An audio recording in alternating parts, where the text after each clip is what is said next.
I have a question. Do you like Japanese particles? I can imagine a lot of no. Particles are tricky, right? If they feel confusing, it's often because you don't fully understand what they actually do. In this video, I won't go through each particle one by one. Instead, I'll focus on the basics. What is particles? So, what are particles? Particles are like glue that connect words in a sentence.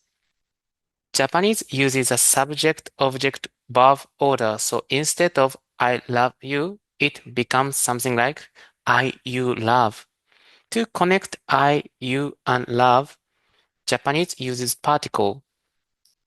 But you might be thinking, why do we need glue? English doesn't have it. So why are particles necessary? Because in Japanese, particles are what builds a sentence. The structure of English and Japanese is completely different. In English, word order is very important. I love you and you love I have completely different meanings. But in Japanese, word order is flexible. I は you が love or you が I は love or even love you が I は all mean the same thing.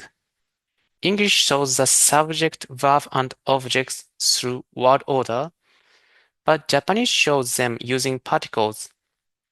That's why particles are so important in Japanese.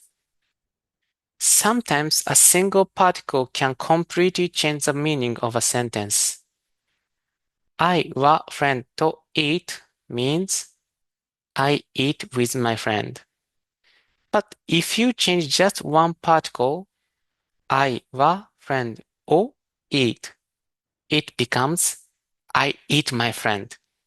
So changing just one particle can completely change the meaning. Finally, here's one confusing point for learners.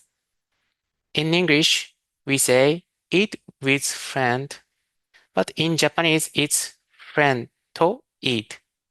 Similarly, English says go to Japan, but Japanese says Japan ni go. Be careful, the order is different. I hope this helped. For more videos, resources, and my Japanese classes, please check the description below. ありがとう。またね。